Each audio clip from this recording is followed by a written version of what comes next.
Sisplau.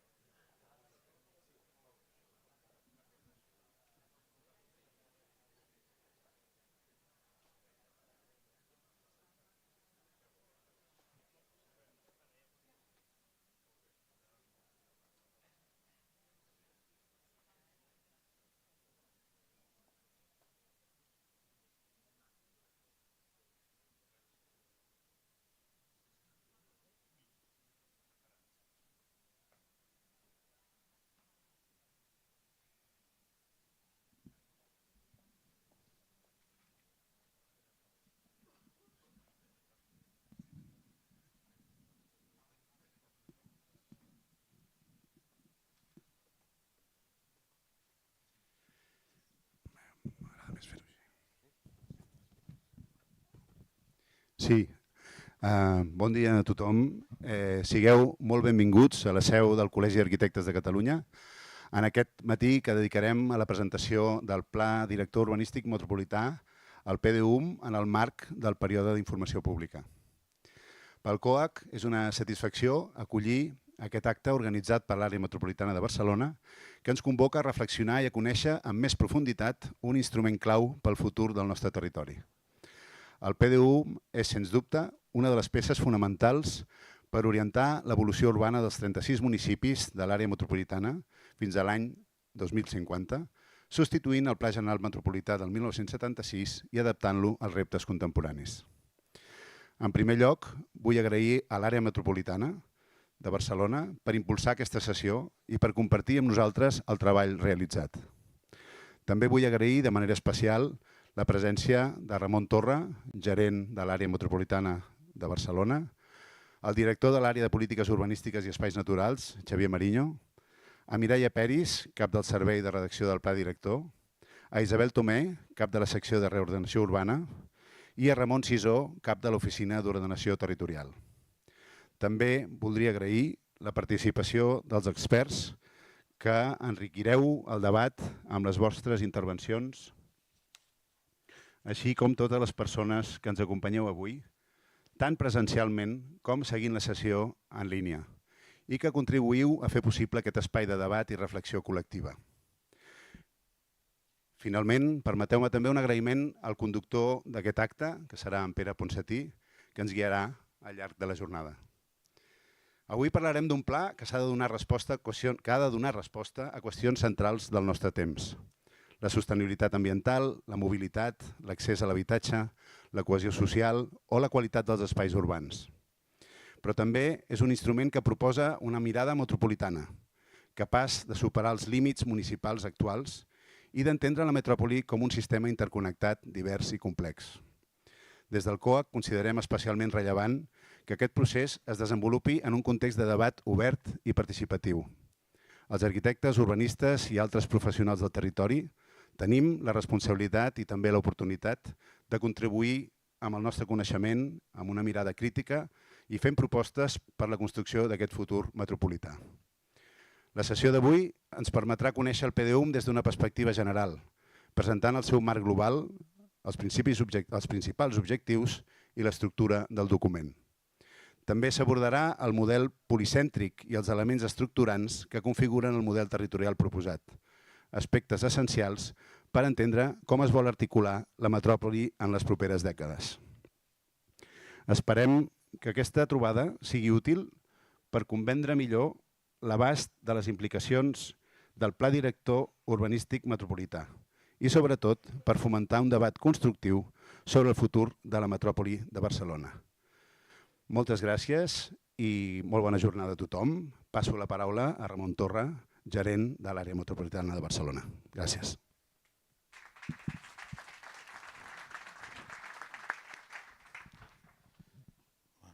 Gràcies, degà. Bon dia.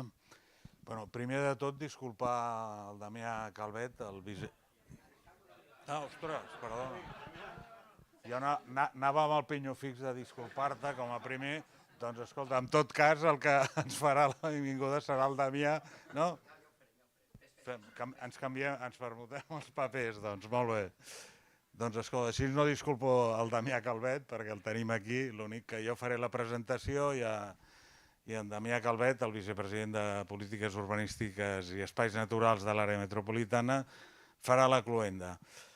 Bé, jo seré ràpid perquè em sembla que l'important és la jornada que tenim avui.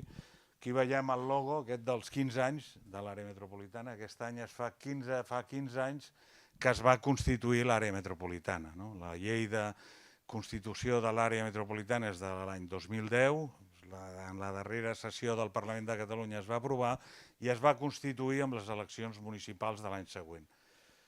Un tema central en aquesta llei eren les competències urbanístiques que s'atorgava a la nova àrea metropolitana i com a element principal hi havia la redacció, la iniciativa amb la redacció del Pla Director Urbanístic Metropolità. I en això hem estat 15 anys, i és veritat que dius el temps passa, però aquest és un dels problemes que tenim en aquest país, el que dura la redacció del planejament, que dius comences i no saps mai quan acabes i les coses a vegades més nímies tenen una trajectòria. El pla general, la revisió, o el primer pas en la revisió del Pla General Metropolità, que afecta, en aquest cas ara hi ha 36 municipis, doncs imagineu-vos, la complexitat que té treballar en un entorn de 36 municipis quan un pla general d'ordenació d'un sol municipi, aquí tenim la directora general de Territori i Urbanisme, no sé quants són, però poden ser 8 anys o més, tenen uns terminis llarguíssims.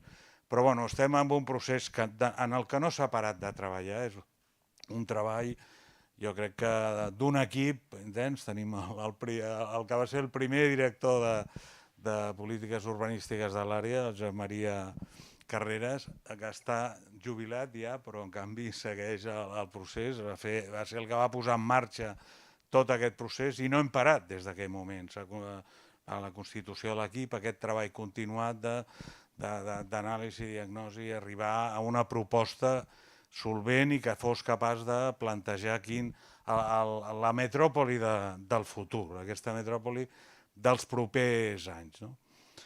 Aquesta és la segona aprovació inicial, es va fer la primera, i el que per un tema de garantia jurídica, a partir de les al·legacions que s'han presentat, el que hem preferit és fer aquesta segona aprovació inicial, ja més acotada, perquè s'han introduït els elements aquesta segona versió és una versió més estratègica i per tant allò permet recollir tota una sèrie d'inquietuds que es manifestaven en les al·legacions.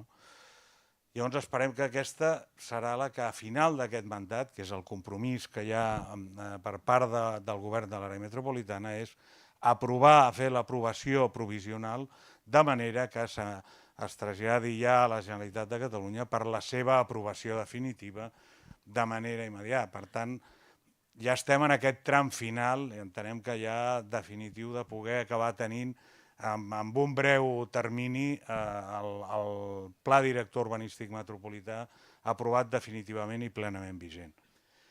També, tal com explicava, aquest és un document més estratègic que el de l'altra aprovació inicial i amb això també el que hem volgut és permetre que en aquest procés d'arribar a l'aprovació definitiva ja es puguin anar posant en marxa, ja no només no paralitzar el que està en marxa, sinó que posem en marxa el nou desenvolupament, el nou planejament que necessita aquesta metròpolis per afrontar els reptes ambientals, el de l'habitatge com un tema central, que ho parlàvem, que no en podem deixar de parlar perquè a més l'habitatge, en l'àmbit de l'arquitectura parlem molt segurament dels edificis singulars, però el nostre camp d'activitat principal està en l'arquitectura. I els arquitectes no podem aparèixer com un llast, tots que no parlem d'un tema que és un repte de país, però també és un repte al que els arquitectes hem de donar resposta. Per tant, el Pla Director Urbanístic en les seves estratègies també vol facilitar afrontar aquests reptes i els reptes immediats que tenim de país. Res més, jo ara ja va deixar la paraula, jo el que us engrescaria a que participeu en aquest procés, en aquesta exposició pública, que presenteu les al·legacions, els suggeriments, que parleu amb els equips de l'àrea metropolitana, amb l'equip redactor, per fer les aportacions que puguin enriquir aquest document. Res més, gràcies per la vostra presència i espero que participeu activament en el debat per poder enriquir aquest document, que és un document estratègic i central pel desenvolupament de l'àrea metropolitana del futur. Moltes gràcies.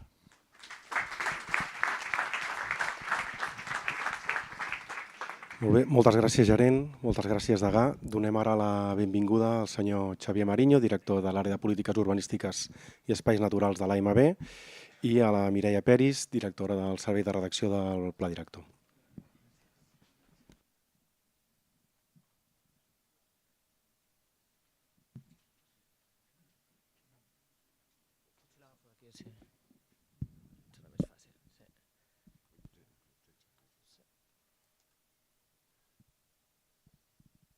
Se'm sent bé? Sí. Sí? Perfecte. Bueno, primer de tot, agrair, evidentment, al COAC. Sí? Clar, no estic acostumat, segur que el micro anirà per ahí ballant.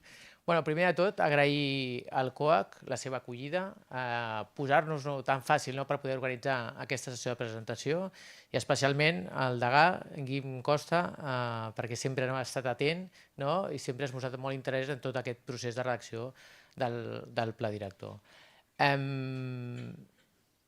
Després, la meitat de les coses que jo volia explicar, el Ramon m'ha fet una mica d'espoiler, de forma molt sintètica, però intentaré explayar-me una mica amb totes aquelles qüestions de caràcter general que ha comentat. Vinga, un pla director, un pla que és un pla que entenem que és un projecte col·lectiu i per tant si és un projecte col·lectiu que hem anat construint de manera participada i de manera coral. Evidentment, no és un pla director perfecte, ja ho sabem, però sí que entenem que és el millor pla que hem pogut o hem sapigut fer per poder arribar als consensos necessaris per la seva aprovació. En aquest sentit, m'agradaria fer molt ràpidament 3 agraïments. Evidentment, el primer, l'agraïment fonamentalment a tots els ajuntaments metropolitans, els 36, evidentment, sobretot als seus equips tècnics, per la seva implicació, pel seu treball, per la seva perseverància, per la seva complicitat i també per la seva comprensió i confiança, però sobretot per la seva solidaritat i per la seva generositat. En segon terme, també voldria agrair a la Generalitat de Catalunya, en aquest cas, a través de la Direcció General d'Urbanisme, per la seva empatia i per la seva voluntat i ganes de canviar aquesta relació i establir un marc de col·laboració que realment és de cooperació i de col·laboració i que es basa en el respecte mutu a nivell tècnic i això és d'agrair. I per últim, també agrair evidentment a aquesta constel·lació d'equips pluridisciplinaris que ens han acompanyat i ens han donat suport en tot aquest procés i que sense ells no haguéssim arribat a la fita d'aquesta aprovació i especialment als nostres companys de Barcelona Regional. Vinga, entrem una mica ja en matèria.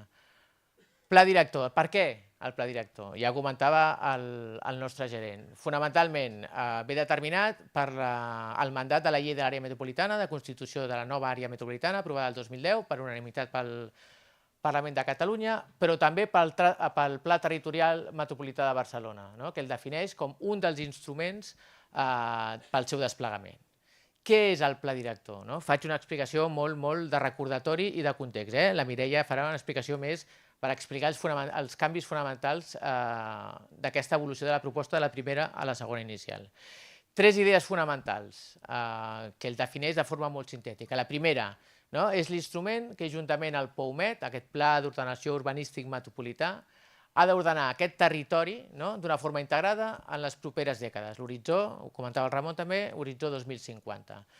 És un pla que està a cavall del pla territorial i del planejament general. És un pla que evidentment és urbanístic, però que té una forta component urbanística, també ho comentava el Ramon, i que es veu clarament reflectida en les seves propostes, amb els seus nivells i escales d'intervenció, amb el seu grau de concreció i de vinculació normativa, amb la seva capacitat d'adaptar-se i evolucionar al llarg del temps i de facilitar la futura implementació d'aquest POUMET.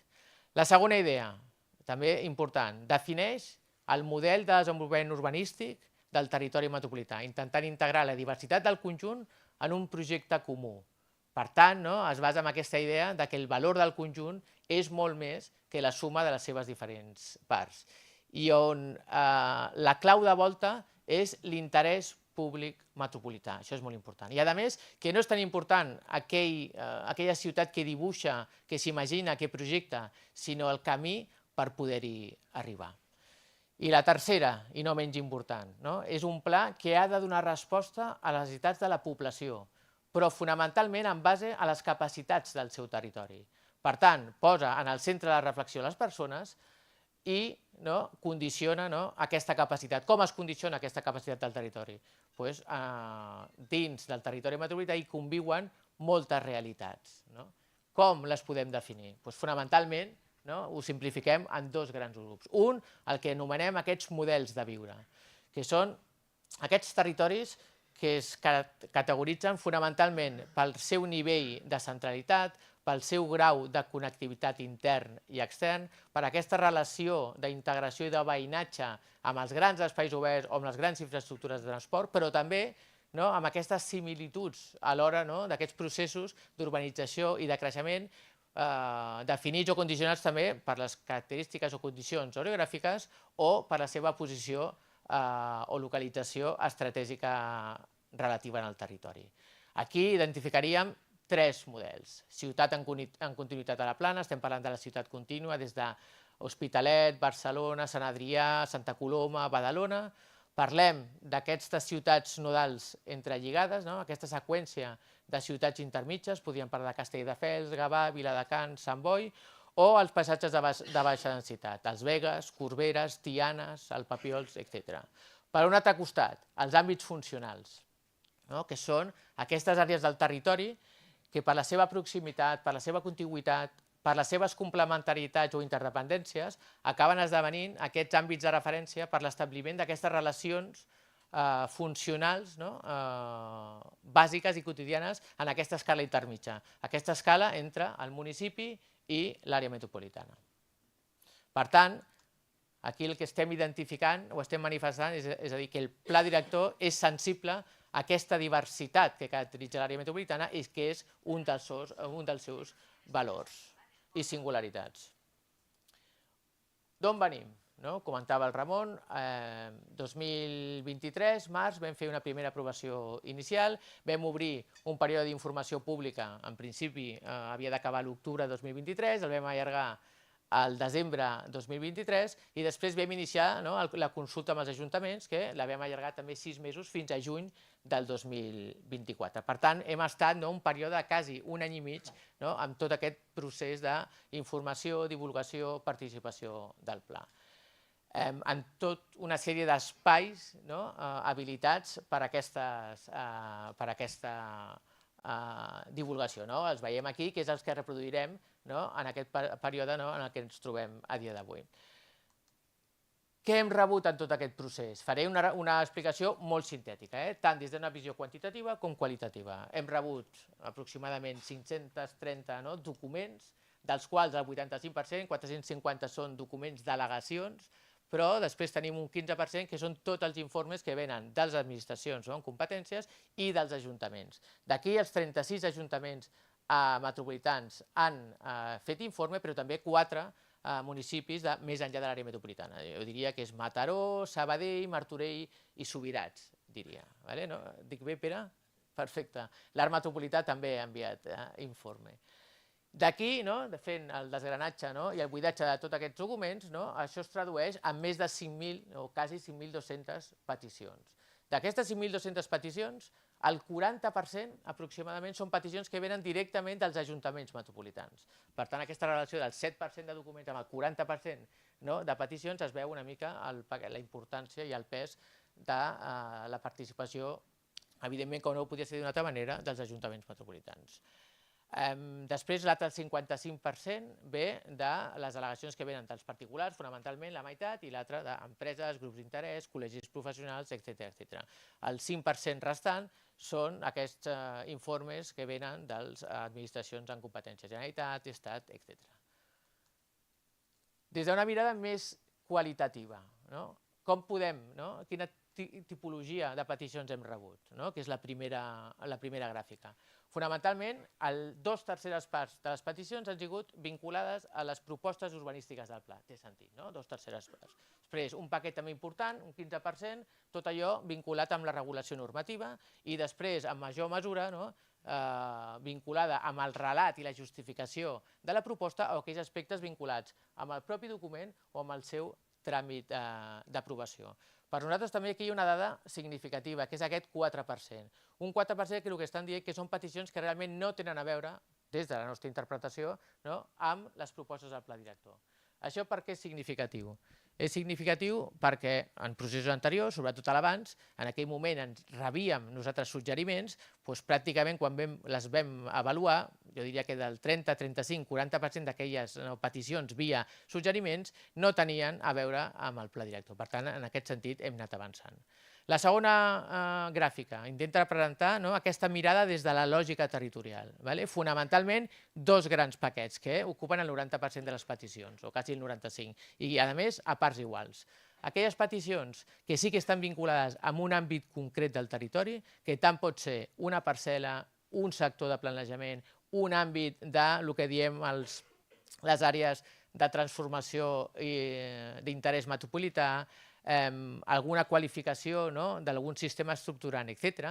I després, l'altra meitat que té a veure amb aquelles peticions que no estan localitzades en àmbits concrets, sinó que tenen una visió una mica més general. Àmbit de barri, de municipi, d'àmbit funcional, d'àrea metropolitana, etc. I després ens queda aquest 5%, que són aquelles qüestions o aquestes relacions amb la regió metropolitana, fonamentalment. L'última diapositiva, estàvem parlant en aquesta primera que 2/3 parts eren qüestions vinculades amb les propostes urbanístiques del pla. D'aquestes, que són aquestes 3.500 aproximadament, també es poden dividir fonamentalment en tres grans paquets, en termes bastant iguals. El primer, tot allò vinculat amb la infraestructura verda metropolitana, en la regulació dels grans espais oberts, amb la definició, delimitació i regulació també dels parcs estructurants, amb la identificació dels eixos verds, etc. Un altre gran paquet que té a veure amb els àmbits de transformació d'interès metropolità que dèiem en el document d'aquesta aprovació inicial primera. Els àmbits, les ACM, àmbits, àrees de centralitat metropolitana, tant les ordenades com les no ordenades, les àrees d'oportunitat metropolitana i la seva metodologia per definir els seus paràmetres urbanístics essencials, les àrees de regeneració urbana, etc.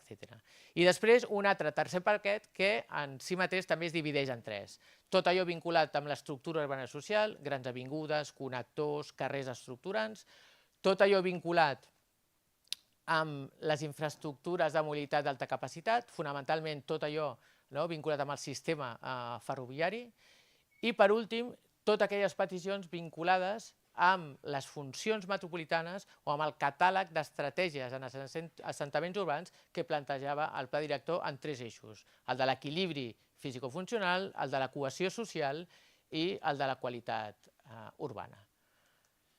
De tot això, evidentment, es va fer una reflexió i es va avaluar i quina ha sigut la resposta que se'ls ha donat. El missatge primer és que en termes generals sempre ha sigut una resposta molt positiva. És a dir, aquí podríem dir que el 85% de les peticions les hem intentat recollir, amb matisos. D'aquest 85%, la meitat són peticions que s'han estimat total o parcialment. Quan parlem de parcialment, a què ens referim? Que fonamentalment l'essència de la proposta sí que l'hem recollit, el que passa és que segurament no amb la fórmula que ens demanàvem, sinó que l'hem intentat integrar amb una lògica i partint de la coherència de les propostes que plantejava el pla director. I l'altre 40%, en realitat, no són peticions en si mateixes, sinó són aclariments. Aclariments per què? O perquè hi havia certes qüestions que el PDU no explicava, o que les explicava de forma confosa, o que es malinterpretaven, o que no s'entenien. I això el que ens ha ajudat és a evolucionar també a la proposta del document perquè sigui més clar i més entenedor. 15% restant, el 13% són aquelles qüestions que no hem estimat, per diferents motius, ara no venen al cas. Dels quals, per nosaltres també és una dada significativa, que d'aquest 15%, només una tercera part venen dels ajuntaments. Per tant, del total podríem dir que només un 4 o 5% de les peticions que venen dels ajuntaments metropolitans no les hem recollit. L'altre 3% restant no les hem recollit fonamentalment perquè a l'evolució de la proposta són qüestions que desapareixen de la proposta del nou document i per tant no tenen sentit haver-les d'incorporar. Tot això, evidentment, us ho explico molt ràpid, però està absolutament documentat en el document d'informe de participació que forma part del document aprovat inicialment.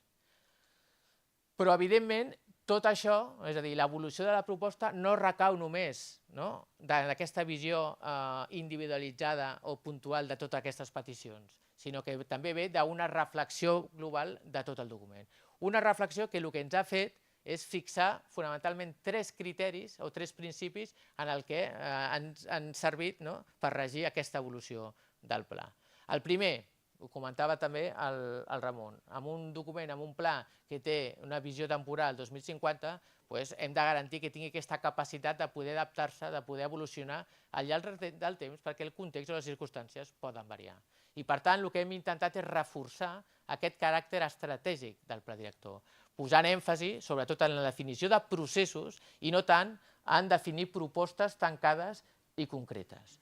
Per tant, nosaltres el que entenem és que el pla director el que ha de fer és fixar objectius, vocacions, condicions, eines i instruments, i per tant no hem d'entendre que aquest pla sigui menys executiu, sinó que ha de ser més operatiu. La segona idea, evidentment, venia una mica del que hem explicat abans, en relació a tot el tema dels aclariments. Hem d'embastar un document que en el seu relat, la seva justificació, les seves propostes siguin clares i entenedores. I també que el seu sistema d'aplicació sigui el més senzill possible i tenir clar quin és el grau de vinculació de la seva regulació. Per què? Per facilitar, evidentment, el seu desenvolupament, però també per fixar les regles del joc d'aquest període de transició fins que s'acabi aprovant el POUMED i llavors ja es derogui el PGM. Un període de transició que no l'hem d'entendre com un període a l'espera, sinó com un període per avançar precisament en la construcció del futur POUMED. Per què? Perquè entenem que moltes de les propostes que planteja el pla director ja s'han d'entendre com a revisió del planejament general i per tant que a l'hora de desplegar-les no té molt sentit que tinguin un doble corser, per un costat el del PDU i per l'altre el del planejament general vigent i actual. I per últim, també ho deia el Ramon, el tema de la seguretat jurídica. En molt de l'urbanisme això està sempre molt present. Des de dues mirades. La primera, evidentment, és un document que les seves propostes s'han d'adequar a les determinacions del Pla Territorial Metropolità de Barcelona. Però també és veritat que és un pla que té 15 anys, que tenia la previsió d'una revisió en l'any 2026, per tant aquí hi ha d'haver un cert marge de maniobra. Des del punt de vista de l'encaix de les seves propostes al marc legislatiu, urbanístic i sectorial. També ho abordem des de dues perspectives o visions. La primera, evidentment, han d'adequar-se a aquest marc normatiu i legislatiu vigent, però també ho fem intentant maximitzar les seves capacitats. I si veiem que en certs aspectes fonamentals no donen resposta a les nostres necessitats del pla, doncs també podem plantejar certs canvis legislatius que li puguin treure el màxim rendiment i màxim potencial a aquestes propostes. Des de la visió del tràmit, aquí en realitat nosaltres no ens hem plantejat si aquesta evolució de les propostes significaven canvis substancials o no. El que teníem clar és que sí que hauríem de fer una segona informació pública, tenint en compte un tema de tràmit, que és pràcticament el mateix, per garantir que no hi hagués cap escletxa jurídica, doncs ja vam decidir, com deia el Ramon, fer una segona aprovació inicial, que és la que hem fet en el Consell Metropolità del febrer. En qualsevol cas, tot això que he explicat no vol dir que el nou document aprovat inicialment és un canvi disruptiu respecte als documents anteriors, sinó que té tota una línia, evidentment, continuista en tot aquest procés. Per tant, manté els 10 objectius que el document d'abans ja plantejava, és fidel als 5 principis configuradors que ja plantejava la primera aprovació inicial, però, evidentment, ajusta en totes aquestes línies estratègiques urbanístiques que el pla posa a disposició per donar resposta a tots aquests requeriments. A més, evidentment, en un context, ja sabem tots, món globalitzat, emergència climàtica, disrupció tecnològica, transició ecològica, però també un canvi de paradigma a l'hora de definir les noves necessitats en termes econòmics, però també en termes socials. Ara faré un breu apunt d'aquests 5 principis configuradors i ja donaré pas a la Mireia perquè ens expliqui amb una mica més de detall com ha anat evolucionant la proposta del pla. El primer, preservar les funcions ecològiques i els serveis ecosistèmics. Aquí el que volem garantir, evidentment, és les continuïtats i millorar la biodiversitat de la matriu biofísica que sustenta el territori metropolità. I per tant, aquí el que hem d'apostar és per una infraestructura verda metropolitana potent. El segon, consolidar un sistema policèntric articulat per avingudes metropolitanes i eixos verds. Aquí el que volem és redistribuir les oportunitats i els nivells de cobertura de serveis al llarg del territori metropolità. Per descongestionar la ciutat central i per contribuir a superar aquesta dicotomia entre centre i perifèria. En aquest sentit, el que volem és construir aquests territoris o reconstruir aquest territori metropolità més solidari, més inclusiu i més integrador. El tercer, fomentar una mobilitat activa i sostenible repensant les infraestructures metropolitanes. Aquí, evidentment, el que volem garantir és que sigui una àrea metropolitana que sigui ben accessible internament i que estigui perfectament connectada a nivell extern, tant amb l'entorn immediat com amb l'entorn llunyà per garantir la seva competitivitat en aquest món global. Com? Amb un model de mobilitat que fonamentalment maximitzi els desplaçaments de persones i de mercaderies i no el de vehicles, i que a més garanteixi el dret de l'accessibilitat i no el dret de la mobilitat per se. I això com? Plantejant de forma integrada tots els mitjans de transport per utilitzar aquell que sigui més eficient en funció del trajecte i del tram del trajecte que estem fent. Per tant, el que estem apostant fonamentalment és per la intermodalitat. Evidentment, una cosa també molt important del pla, vincular directament la intensitat amb l'accessibilitat. L'accessibilitat dels mitjans d'alta capacitat, fonamentalment el transport públic. La quarta, ordenar els assentaments urbans per garantir equilibri, cohesió i habitabilitat. Aquí el que apostem és per una ciutat que sigui vital, densa i intensa, però que alhora sigui inclusiva i que sigui saludable. Per tant, són totes aquelles actuacions que han de contribuir a la compleció, a la transformació, al reciclatge, a la intensificació de la ciutat construïda, preservant, evidentment, el seu patrimoni i potenciant els seus valors fonamentals com a ciutat mediterrània de referència. Però alhora també per abordar tota una sèrie de problemàtiques o de reptes, com és l'accés a l'habitatge, l'emergència habitacional, però també minimitzar tots aquests fenòmens de desequilibri o de desigualtats, segregació socioresidencial, vulnerabilitat urbana, etc. I, a més, millorar l'habitabilitat d'aquests teixits i, per tant, les condicions de vida de les persones que hi viuen i que treballen. I, per últim, i per acabar, millorar l'eficiència del metabolisme urbà i minimitzar els impactes ambientals. Aquí, fonamentalment, el que volem reforçar és la capacitat de resiliència del territori metropolità a tots els efectes del canvi climàtic, per un costat, però també potenciar la capacitat d'autosuficiència d'aquest territori. Evidentment, minimitzant la seva dependència del territori o del món exterior. Com?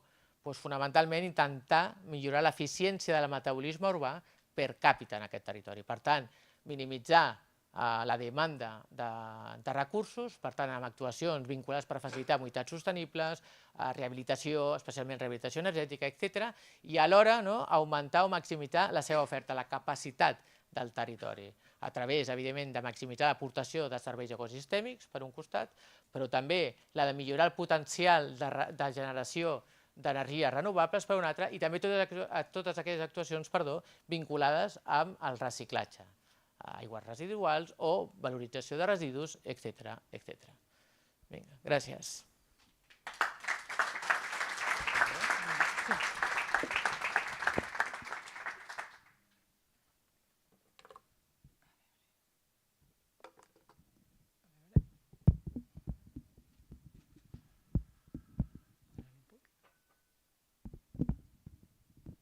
Crec que volia...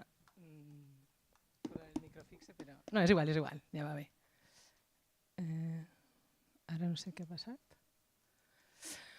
Jo el que us explicaré ara és de quina manera hem configurat el Pla Director Urbanístic Metropolità, tant a nivell de documentació com a nivell de contingut, i finalment faré una última pinzellada on us volíem aportar algunes dades que puguin valorar qualitativament i quantitativament l'impacte que tindria el pla, o que tindrà el pla, millor dit, en el moment que es desplegui.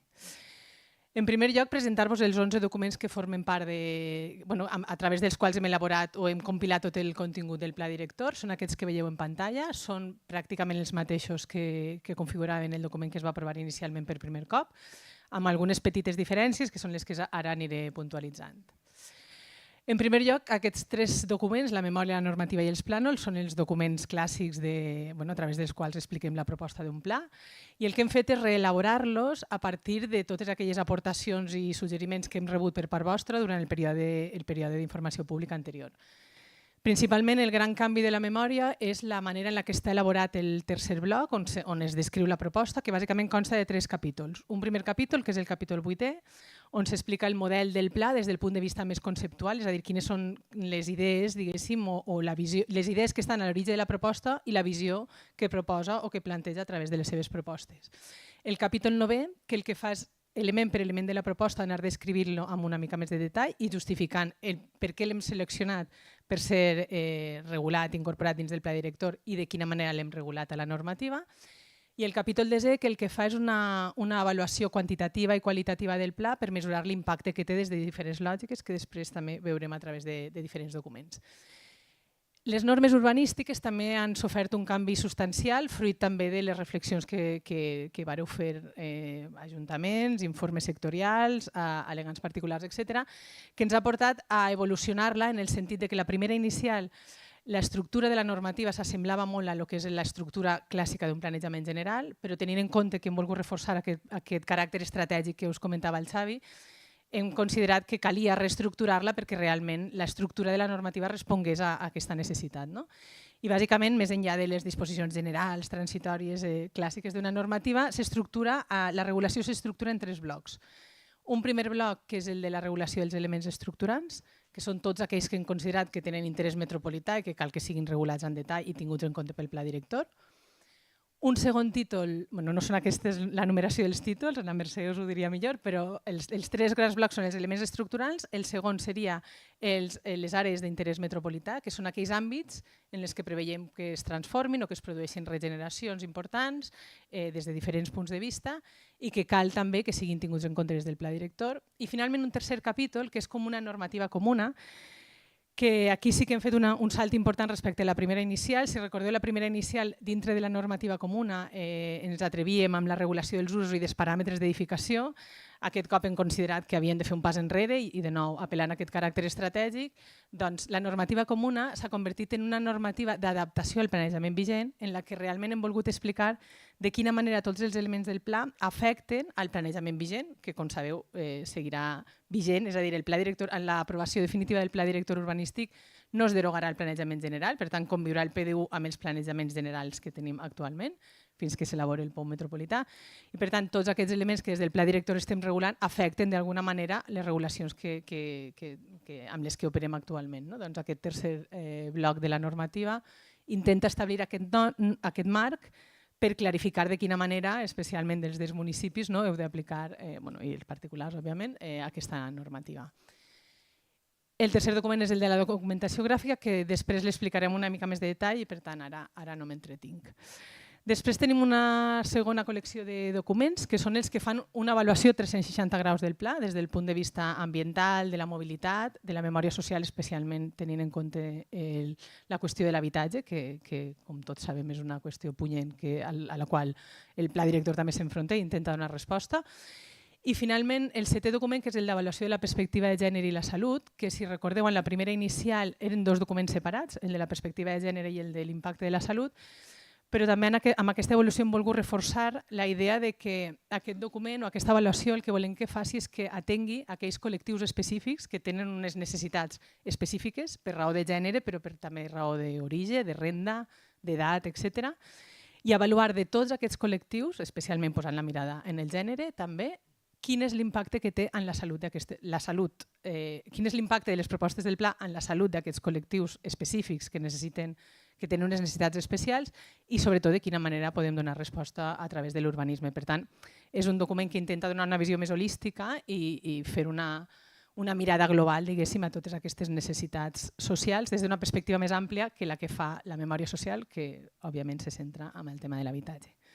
I finalment, un tercer bloc de documents que són aquests que veieu en pantalla i són els que tenen a veure més amb el desplegament del pla. Un primer document, l'agenda i programació, que el que fa és programar gran part de les actuacions del pla director en 4 sexennis. Les bases tècniques i econòmiques, que el que fan és avaluar les hisendes públiques, les metropolitanes, les municipals, les autonòmiques, i valorar si les propostes que planteja el pla, que inclou el pla, seran assumibles, diguéssim, amb les inversions públiques d'aquestes administracions, tenint en compte el ritme d'inversions que hem estudiat que s'han vingut produint en els darrers anys. Després el desè document, el dels estudis justificatius, hi ha estudis de molts tipus, molt diversos, i finalment l'informe de participació ciutadana, que Xavi us feia un tastet de la part que recolliria la resposta que hem donat a aquest últim període d'informació pública, però és un document molt ampli en el que hem volgut incloure d'una banda, el relat de com hem entès la participació ciutadana, tècnica i política en tot aquest procés, que com abans apuntava el gerent, ha estat un procés de redacció bastant llarg, en el que hem passat per 3 períodes d'informació pública molt intensos. Aquest document 11 conté el relat de tots aquests processos de participació, conté també a través de seus annexos tot allò que hem recollit d'aquests processos de participació i el que és més important, de quina manera li hem donat resposta. Hem volgut fer molt d'èmfasis en ser capaços d'aportar aquesta traçabilitat, aquesta transparència i aquesta claredat que se'ns pressuposa i que, òbviament, tenim com a deure des de les administracions públiques. El que veieu en pantalla és l'estructura de la documentació gràfica que us deia abans que us ho explicaria a continuació. L'estructura de la documentació gràfica és molt similar a la de la primera inicial, però també hem volgut clarificar-ho a nivell de relat, si voleu. Hi ha 2 tipus de col·leccions de plànols. D'una banda, els que ens expliquen el model del pla director i d'altra banda, el que ens expliquen les eines urbanístiques de les que ens hem fet servir per regular i definir i concretar les propostes del pla. Pel que fa al model, el primer plànol és el de la infraestructura verda metropolitana. Volgudament és el primer, sempre ho diem, perquè està a la base de totes les propostes, aquesta matriu biofísica que abans us descrivia el Xavi. Un segon bloc de documents vinculats al model que són els que tenen a veure amb l'estructura urbana i social, en primer lloc, que és aquesta estructura configurada per les avingudes, els eixos verds i aquests elements que ens ajuden a tramar i a estructurar la metròpolis, a articular-la i a vertebrar-la.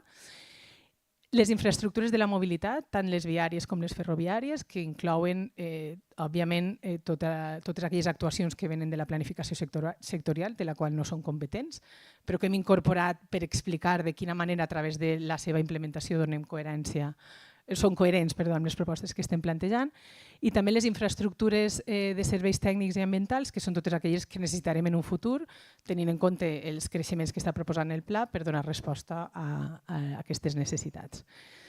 Encerclats en verd veieu els plànols que són novetat, diguéssim, en aquesta segona inicial, i en el cas del model hem incorporat 2 plànols, el del sistema policèntric i el dels espais de projecte metropolità. Per què els hem incorporat? Doncs perquè en la primera inicial vam utilitzar la idea o la terminologia de centralitat per referir-nos al que anomenaven en aquell moment àrees de centralitat metropolitana, ordenades i no ordenades. Aquelles àrees de centralitat, que les anomenàvem així, eren espais de la metròpolis amb una especial complexitat per temes infraestructurals, perquè requeriran d'una governança específica molt clara i que ens asseiem totes les administracions públiques, perquè són àmbits que amb les propostes que plantegem tindran un guany molt important en accessibilitat al transport públic, per tant, justifiquen certs creixements que es produeixen a les seves vores, però era obvi, i també a la llum de les vostres reflexions, que aquests 15 punts en aquell moment del territori no ajudaven a explicar la complexitat del sistema policèntric i de la gran diversitat de centralitats amb les que contem a l'àrea metropolitana de Barcelona. És per això que incorporem aquest plànol de sistema policèntric que ens explica d'una manera més detallada o incorporant tots aquells matisos quines són les centralitats existents, quines són les centralitats locals, les supralocals i quines són les centralitats que nosaltres proposem afegir a aquest complex de sistema policèntric per reequilibrar el territori. Això us ho explicarà després molt bé el Ramon Sisó en la seva intervenció de com hem anat construint aquest plànol.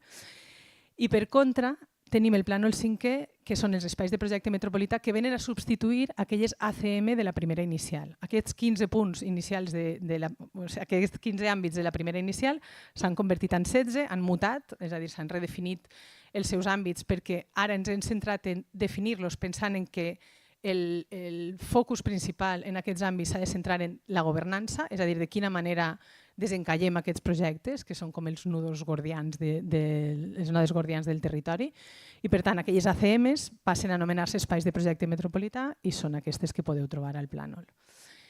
Això perquè fa el model, perquè fa les eines, tenim les eines clàssiques de l'urbanisme, la classificació i la qualificació del sòl.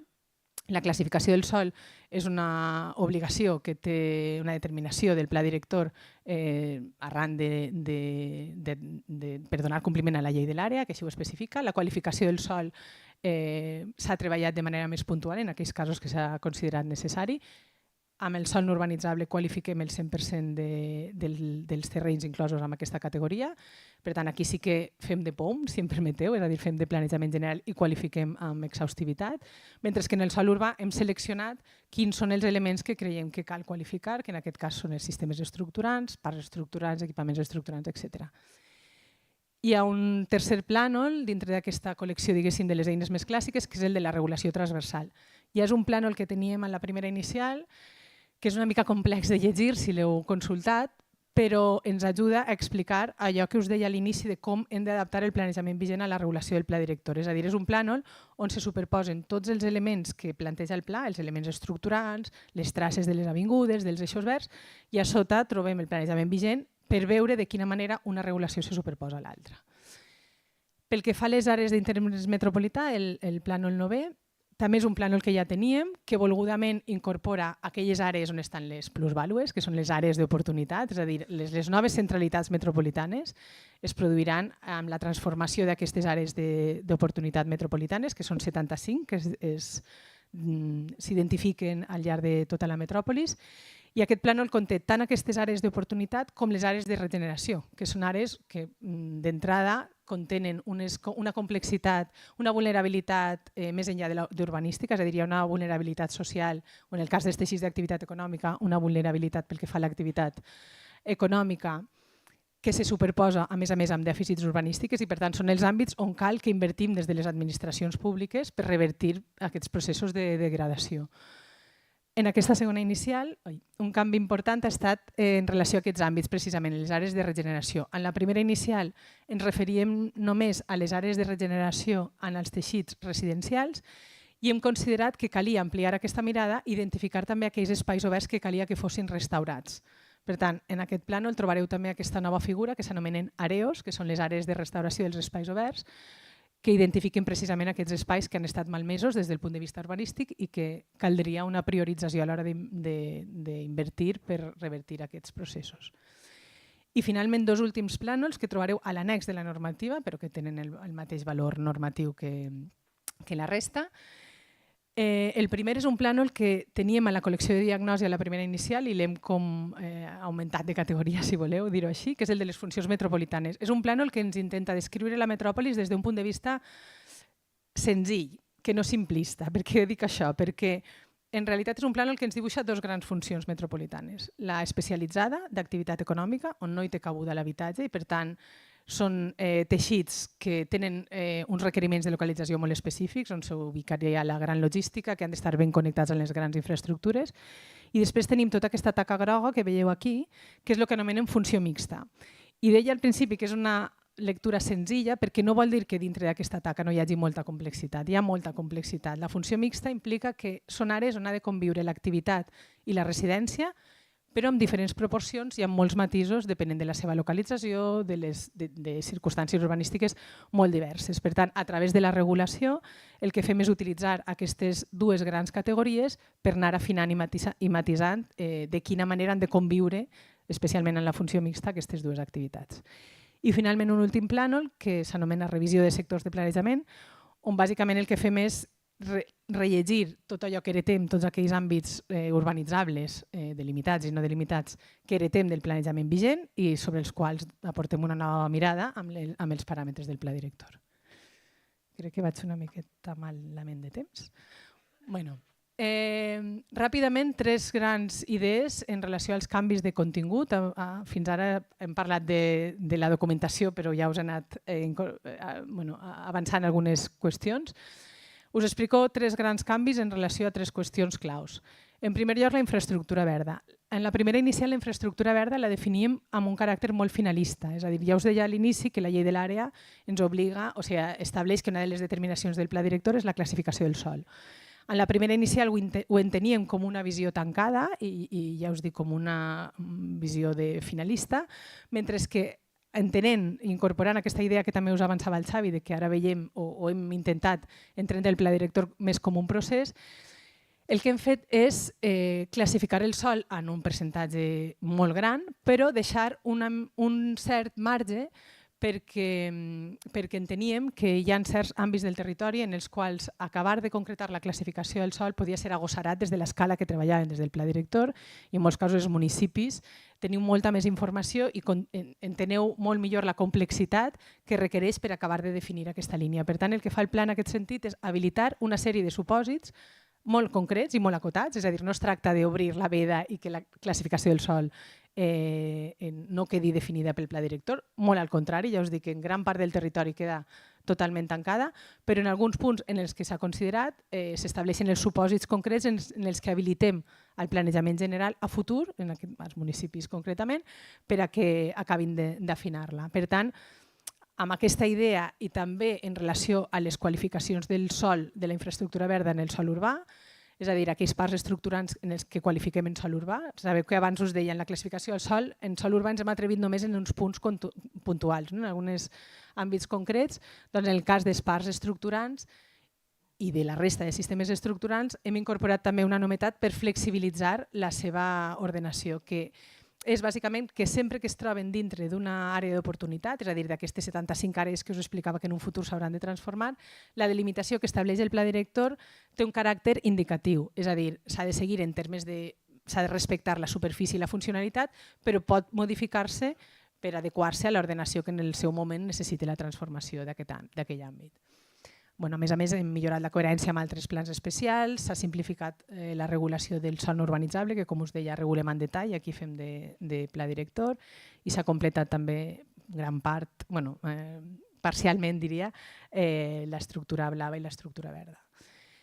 Pel que fa a aquells plans de model que us explicava que ens ajuden a entendre més el metabolisme urbà, bàsicament hem ajustat les transformacions plantejades a través del pla director a les expectatives i a l'imaginari social o que ens traslladàveu a través de les vostres al·legacions, especialment dels municipis. Hem completat les mesures d'integració de les infraestructures, tant de mobilitat com les de caire, les vinculades a serveis tècnics. Hem completat mesures d'integració i fitxes específiques que ens diuen de quina manera aquestes infraestructures s'han d'integrar. I el que és molt important és aquest tercer punt, que arran de la primera inicial vam establir unes taules de col·laboració i de treball interadministratives, viàries i ferroviàries, gràcies a les quals s'ha posat sobre la taula, s'han ajuntat les diferents planificacions sectorials i s'ha valorat i s'ha debatut sobre quin és el model més adequat per integrar-les totes elles. A partir d'aquestes dues taules hem ajustat la planificació sectorial a les propostes del pla per donar una major coherència. I pel que fa al model policèntric, ja us he avançat a l'inici. Hem fet aquest replanteig per entendre de quina manera anem construint aquest sistema policèntric, que després us explicarà amb major mesura el Ramon. Hem centrat principalment la regulació d'aquests espais, d'aquelles àrees d'interès metropolità, els espais de projecte metropolità, els àmbits d'oportunitat, etc., en temes de governança, que creiem que és la part fonamental d'aquestes qüestions, i finalment hem definit aquest marc d'adaptació del planejament vigent al qual ja ens hem referit. I ara molt ràpidament, amb 8 diapositives, us intentarem donar algunes dades sobre quin és l'impacte que creiem que podrà tenir el pla amb el desplegament de les seves propostes. La primera dada, les propostes del pla director són suficients per atendre la demanda potencial d'habitatges i sostre d'activitat econòmica. Si ens centrem en el potencial d'habitatges, les projeccions demogràfiques del centre d'estudis que ens ha ajudat a elaborar aquestes projeccions ens parlen de que si la tendència de la mida de la llar es manté, és a dir, decreix, que són els escenaris amb els que veníem fins ara, necessitarem vora uns 195.000 nous habitatges amb l'horitzó 2050, que és l'horitzó amb el que treballem.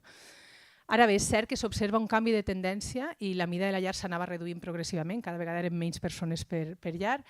Amb l'última actualització de les dades de l'IDESCAT sembla que s'inverteix aquesta tendència, però com que és un canvi de tendència molt incipient, hem volgut valorar els dos escenaris. Si estiguéssim amb la tendència actual estaríem a 195.000 i si assumim aquest canvi de tendència necessitaríem menys habitatges, vora uns 130.000.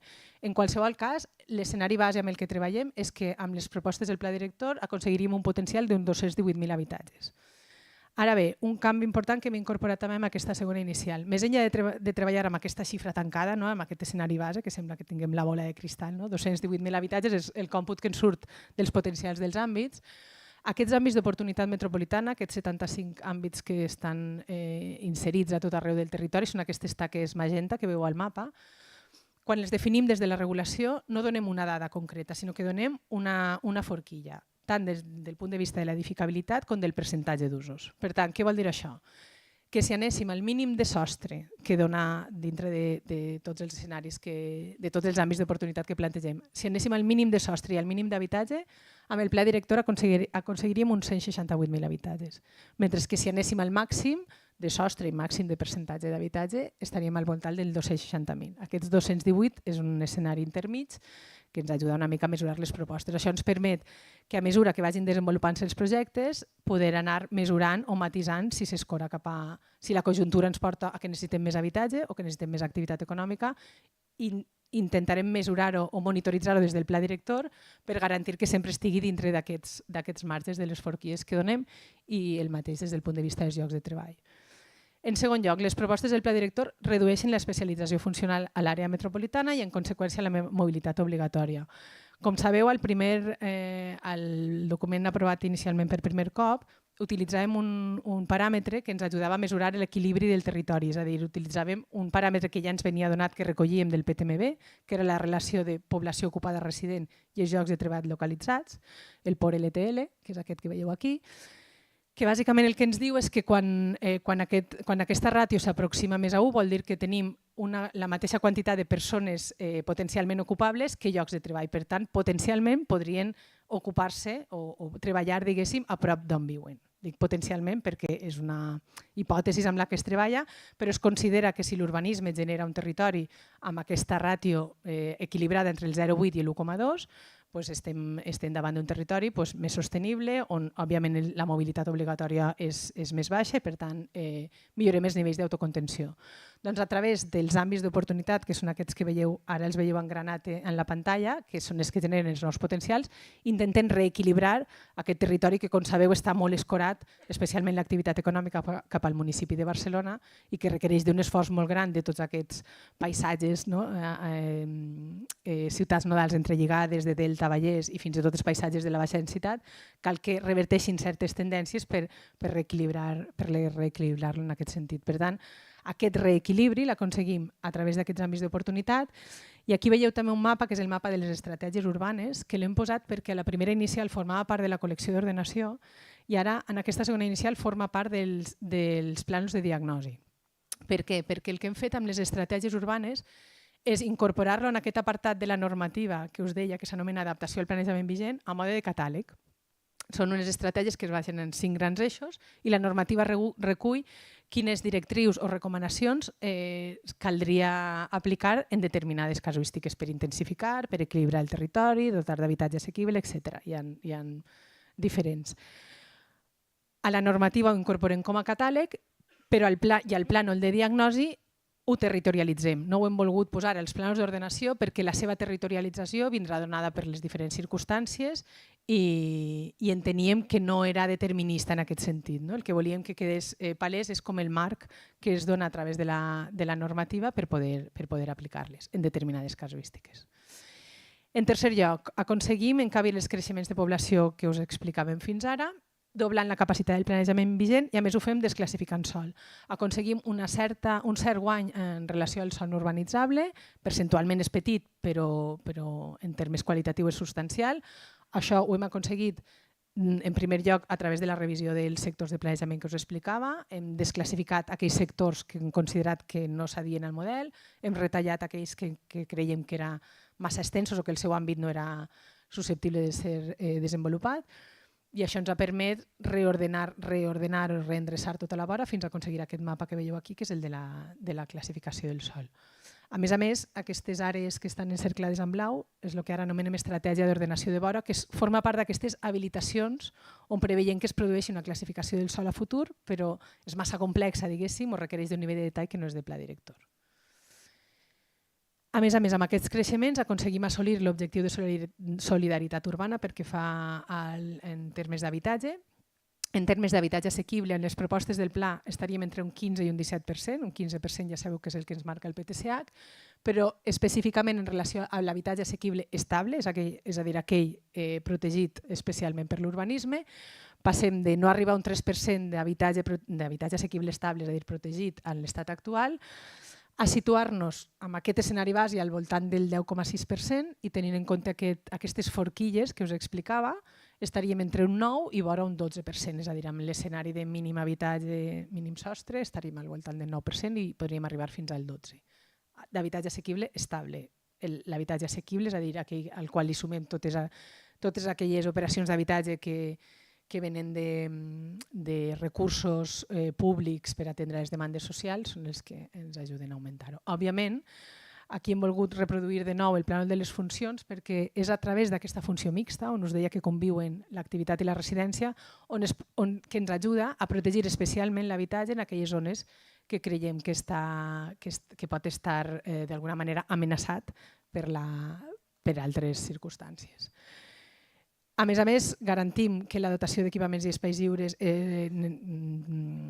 necessària és suficient per atendre les demandes socials, tant des del punt de vista dels equipaments com dels espais lliures, no només quantitativament, sinó també qualitativament, és a dir, hem analitzat la cobertura que ens estan donant aquests serveis, no només quantitativament si podem fer front, per tal que la seva cobertura sigui més homogènia en tot el territori i en tots els tipus de teixits, tant des del punt de vista del que necessita l'espai residencial com el que necessita l'activitat econòmica.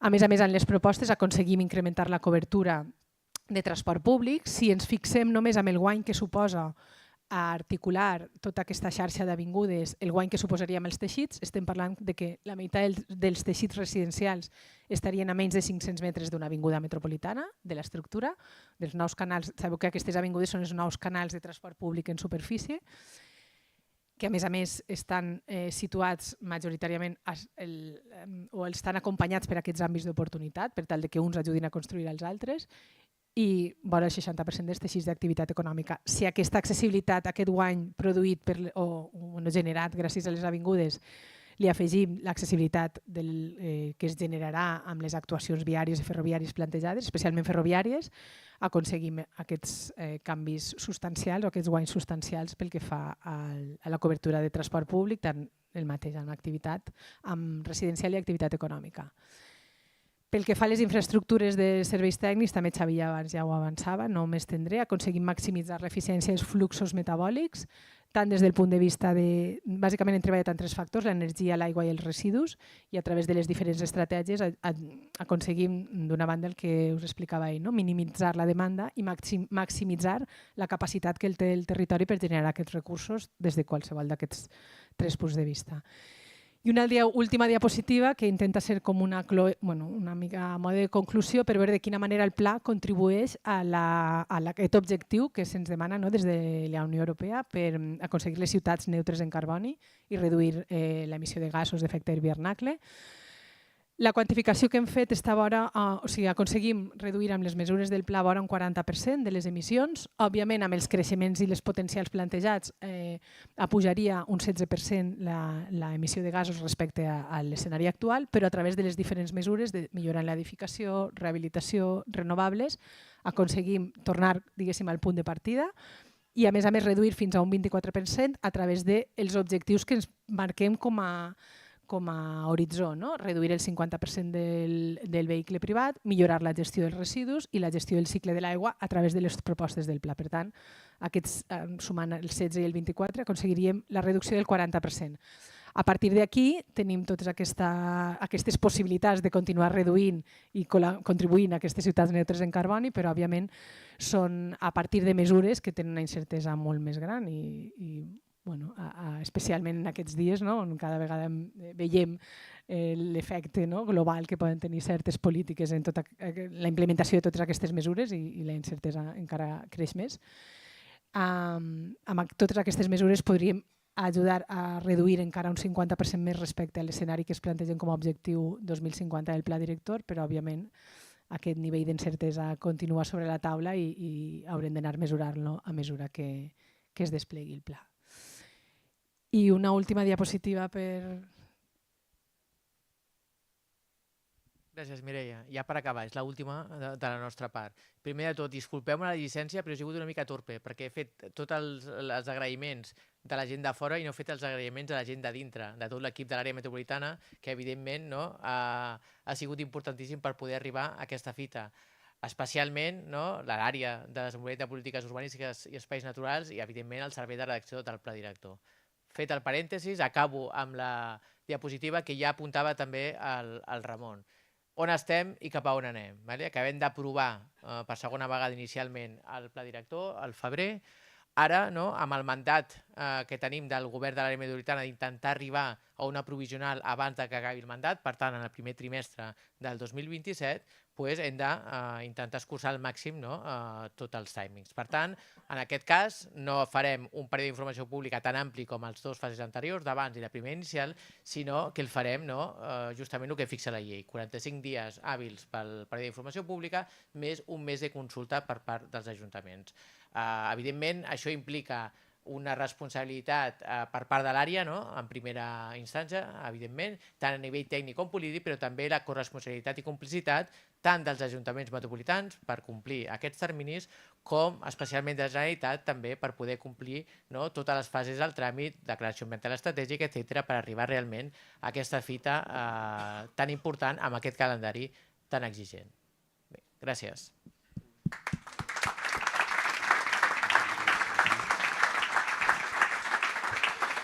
Molt bé, moltes gràcies. Començarem ara la primera ronda de la taula d'experts, que tenim la immensa sort de poder donar la benvinguda avui. Comptem en primer lloc amb l'Elisabet Cirici, amb en Josep Wagena, hi ha també en Joan Busquets, benvingut, Josep Maria Carreras, Bàrbara Pons, Rosina Vinyes. Llavors, que no m'hagi deixat ningú, no. Sou convidats a compartir reflexions amb l'audiència o llançar preguntes també a en Xavi i a la Mireia. L'únic és que l'acte ja estem començant a acumular una mica de retard, em toca aquesta pesadíssima tasca, sí que demano que de l'adagio amb el que hem començat ja anem a l'allegro per poder arribar vius al final, d'acord? També demanaria si en Josep Maria Carreras pot fer el tancament d'aquesta part, que sigui que faci la darrera intervenció, i convidaria l'Elisabet Cirici a començar. Fem el 1, 2, això funciona? Endavant, sisplau. Sí, molt bé, bon dia a tothom. Jo l'única, d'entrada el que us volia dir és que l'interès d'aquest projecte és només de veure les persones que ens acompanyeu avui aquí, des dels urbanistes més sèniors, que hem treballat durant tants anys i que ens coneixem tant amb alguns de vosaltres, i també la generació més jove, que són els que hauran de desenvolupar aquest planejament. Per tant, jo crec que aquí, en aquest treball, hi hem de ser tots. I per tant, d'alguna manera, l'evolució del pla director d'ara fins a l'aprovació definitiva, jo diria que és molt important precisament el treball conjunt i els consensos, perquè sense els consensos un treball d'aquestes característiques, diguem, no tindria massa sentit. Per tant, també agrair, diguem-ne, la col·laboració que ens presten des de l'àrea metropolitana perquè això sigui un treball compartit, d'alguna manera, tot i que la feina, òbviament, la feina s'ha liderat i es lidera, com no pot ser d'altra manera, des de l'àrea metropolitana, doncs dir que des de la Generalitat nosaltres hem d'ajudar a donar suport i engrandir, diguem-ne, aquest projecte. Jo vull, més enllà de dos pinzellades, la primera és parlar de que és un document que ha de parlar de quin és el model de ciutat que volem, i és el que fa, intenta destriar quin model volem per la ciutat, pel conjunt de ciutats i per l'àrea metropolitana, i aquest model no pot ser altre que aquell que respongui als reptes que tenim com a societat, i en aquest precís territori de Catalunya, doncs tenim molts reptes, però un dels reptes principals, com ja ho ha dit el Ramon Torres, és l'habitatge. I per tant nosaltres ens estem centrant ara bastant intensament en donar resposta a aquesta necessitat. Sabem que aquest és el territori més tensionat, on tenim més pressió per tal de donar resposta a les necessitats de les persones. Des del govern, ja ho sabeu, s'han iniciat algunes iniciatives importants, com és el Pla 50.000, que és un pla que el que pretén és avançar-se i donar resposta a la necessitat a partir dels solars que ja tenim, però que a continuació hem de recollir aquestes iniciatives de planejament que seran les que vindran a continuació i generaran aquests sols que necessitarem en el futur immediat i en el futur mitjà i en el futur llunyà per tenir la disponibilitat de sòl necessària per cobrir aquestes necessitats que tenim. Tenim un dèficit estructural bàsicament d'habitatge social, perquè a més hem tingut un model que aquesta proporció d'habitatge social va minvant en comptes d'anar augmentant, i per tant aquests planejaments que es deriven d'aquests àmbits d'oportunitats urbanes noves que generarà el pla director, més enllà d'aquells que ja tenim en el planejament vigent, doncs deriven d'aquest tipus de planejaments, i per tant és important poder avançar i tramitar documents estratègics, perquè aquest no deixa de ser un document estratègic. A partir d'això, el que hem d'aconseguir, i jo crec que això també hem de demanar, que aquests àmbits de desenvolupament de sòl siguin gestionables, és a dir, que siguin executables, perquè de fet tenim molt potencial de sòl per desenvolupar en l'àmbit metropolità. Jo crec que tenim a prop de 111.000 per un número que em vau passar fa uns dies, habitatges potencials, però tenim dificultats d'executar-los. Per tant, hem de també no només planificar, sinó pensar com hem d'executar després tot aquest potencial que tenim, i que si no som capaços de desenvolupar-lo doncs és un potencial que no és efectiu. Per tant, jo fins aquí crec que he de fer una intervenció molt curta, doncs fins aquí ho deixaria. Moltes gràcies, Elisabet. Segon disclaimer de la jornada, s'ha combinat la meva presbícia amb una font molt petita a l'escaleta de l'acte, i també insistir que ens acompanya avui l'Agustí Jové, no el veig aquí, i també en Carles Crosses, aquí donarem també després la paraula. Gràcies. Sí, gràcies. Després de l'exposició que ens heu fet i de la primera inicial, la meva primera sensació és apretar l'accelerador, arribar al final, tenir un nou planejament per l'entorn metropolità, perquè els problemes són greus i per tant necessitem un nou instrument. Dit això, m'agradaria contrastar alguna cosa, com per exemple les previsions que heu exposat, les previsions de creixement demogràfic i el creixement net de llars. Al PDU esteu treballant amb la mateixa sintonia que treballava el Pla Territorial Sectorial de l'Habitatge, que són projeccions, necessitats de futur. I no es planteja el dèficit. No fa massa, per part del govern de la Generalitat, es mesuraven els dèficits actual acumulat, perquè fa 12 anys que no construïm l'habitatge que necessita el país, i el dèficit s'estimava entre 130.000 i 175.000, del qual, grosso modo, el 50% es genera a l'àmbit metropolità. I que, per tant, que és un problema que és més greu, entenc jo, i que ens hem de preocupar per donar resposta a les necessitats de la gent. I que, per tant, agrairia que pensar com incorporem això.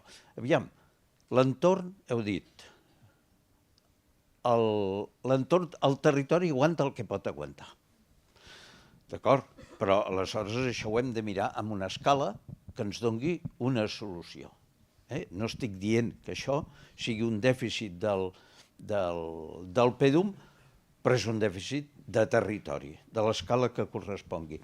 I un altre tema és el 75%, grosso modo, dels AOMs, que són els àmbits de transformació, els que aporten més habitatge, operen sobre sòl urbà. Sòl urbà que pot ser consolidat o que pot ser sòl urbà no transformat. El problema que tenim principal urbanístic avui és que no tenim instruments per transformar el sòl urbà. Perquè la nostra herència ha sigut agafar els instruments de l'urbanitzable i traslladar-los a l'urbà i li fem els mateixos requeriments, si no més. Quan a més en el sòl urbà hi tenim totes les preexistències, indemnitzacions, reallotjaments, etc.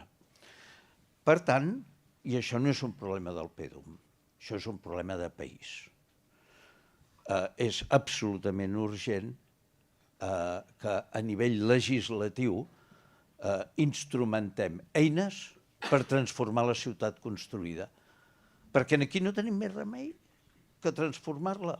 Si no, no tindrem resposta. Però ens falten eines i, per tant, són potser les dues potes que us volia comentar. Gràcies. Gràcies, Agustí Jové. Demanem ara la paraula a en Joan Busquets.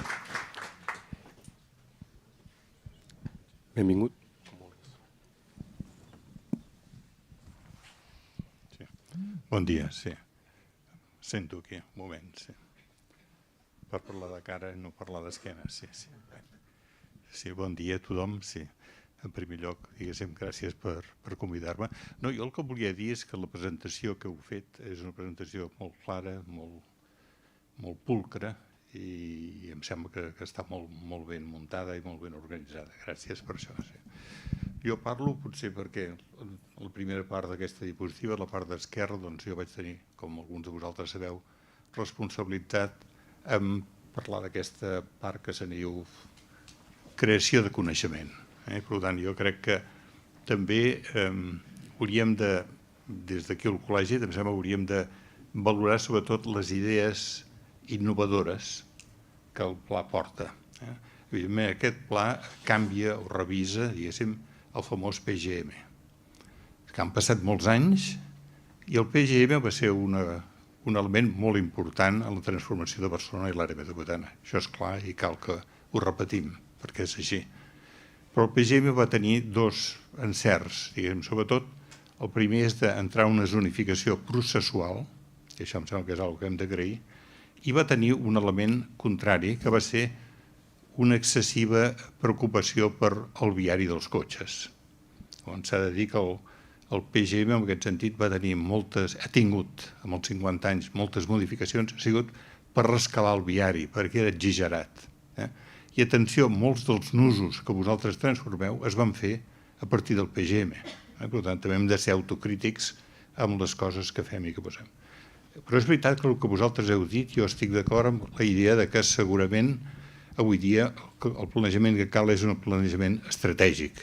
Per tant, que hi ha una base, el PGM no es borrarà, per tant, hi ha una base més bé d'establir prioritats i posar accent en certes coses i en certes denominacions. Jo voldria, si em permeteu, ser una mica crític sobre el tema de les centralitats metropolitanes. Jo crec que convé fer atenció perquè és una paraula que jo m'estimo molt, però que em sembla que aquí potser en fem un ús agosarat. Perquè una cosa és un centre de barri, una altra cosa és un nucli on els equipaments generen certa vivència, l'altra cosa és el que en diem una nova centralitat metropolitana, que no són només a Barcelona, n'hi ha altres al territori, però no podem dir que tot el que passa a Viladecans és centralitat, no ho és. Això són clústers d'activitat econòmica. I pot ser d'activitat econòmica o pot ser administrativa, com a la B30, hi ha oficines que formen, però això no fa una centralitat. Hem d'inventar altres noms, hem de mirar de ser creatius. Ho dic això perquè és molt important la feina que feu vosaltres, no solament de planejar, sinó de crear paradigmes. I em sembla que això és molt important. Deixo això. Em voldria referir i seguir el que tu deies des la preocupació per l'habitatge, que em sembla que la tenim tots i em sembla molt bé. Vosaltres heu fet un decantat de forquilles i de possibilitats que està molt bé. Però a mi em sembla que també hauríem de desxifrar entre el que el planejament pot proposar. Vosaltres feu, de dir, és molt raonable, totes aquestes propostes de 160.000 possibles habitatges, però hem d'entendre que a vegades el planejament posa sobre la taula, perquè llavors cal potser crear, i em sembla que l'Agustí volia dir alguna cosa d'això, hem de crear algun instrument legal potent que faci que una primera fase d'aquests es puguin realitzar immediatament, si no, no servirà de res. Si no creem sol, no es pot fer això.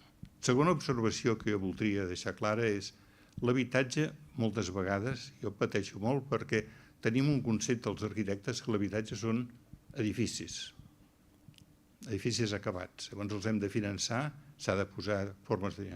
L'habitatge són moltes altres coses. Per moltíssima gent, sobretot fora de l'àrea metropolitana, l'habitatge és un procés. I en l'àrea de Barcelona això es troba durant molts anys. Per tant, hauríem de pensar que hi ha molts mecanismes, i aquí me refereixo a les cooperatives, és a dir, hi ha molts mecanismes. El món de l'habitatge és un món molt ric quan mirem la història de Barcelona. I en els estudis que es van fer es veia molt clar que hi havia no solament formes diferents, sinó processos diferents. Vosaltres parleu de processos. Crec que caldria fer una revisió perquè probablement el sòl que necessites depèn dels processos que facis és diferent. Per molta gent, per bé o per mal, l'habitatge és la inversió més gran per moltes persones. Per tant, vol dir que aquest habitatge es pot fer a través d'hipoteques, però es pot fer d'altres formes.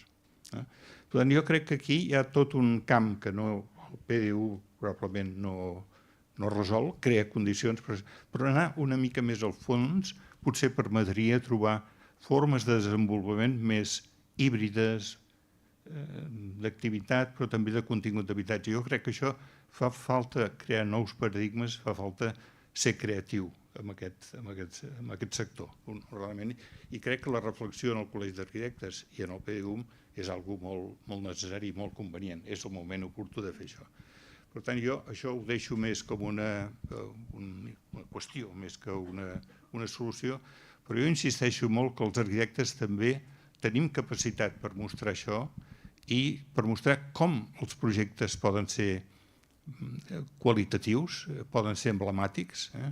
Si pensem en la història de Barcelona, hi ha hagut moments que s'han fet projectes d'habitatge i la bona ciutat és la ciutat que té bons habitatges i que té espais verds al costat dels habitatges o dins dels habitatges. Penseu que aquesta cosa que es diu la gent se'n va fora a Barcelona perquè vol privacitat, vol el jardinet, deien la casa i l'hortet. No és això. La gent vol privacitat. Vol trobar un moment on es trobi sol, es pugui trobar sol. I això em sembla que són condicions que els arquitectes podem inventar i que no és només l'apartament d'un edifici, l'apartament X d'un edifici. Són altres qüestions. Crec que la majoria de persones, com que sou d'aquest món, m'enteneu clarament, però hem de fer, sobretot, forat i mostrar això. Si no, les discussions d'habitatge són quants milions necessitem per què, com ho farem i com ho pagarem. Sí, però això és una part molt petita. I l'habitatge social pot ser també un procés, com ha sigut d'altres moments. Jo, per tant, deixo aquí i us felicito per la feina feta i només voldria que, en gran part, les al·legacions que el col·legi o les persones d'aquí puguin fer siguin també creatives, d'afegir valor al que vosaltres ja heu fet. Gràcies. Moltes gràcies, Joan. Bàrbara, vols intervenir tu? Moltes gràcies. Mira, faré com el Joan, em sentaré aquí també.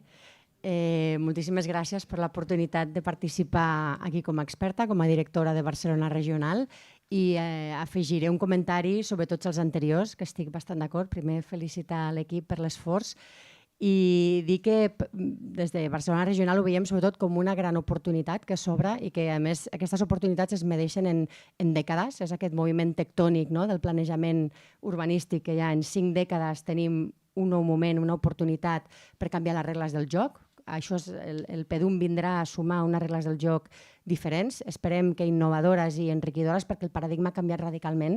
M'afegeixo als comentaris anteriors, ha canviat la necessitat, els instruments que necessitem per actuar en el sòl urbà. Per suposat, també estan passant coses al voltant mentre es fa aquest planejament, com una crisi en la xarxa de rodalies, la crisi habitacional, per suposat, he apuntat aquí, tenim una necessitat d'incrementar els autobusos interurbans que connecten aquestes centralitats o aquestes ciutats metropolitanes.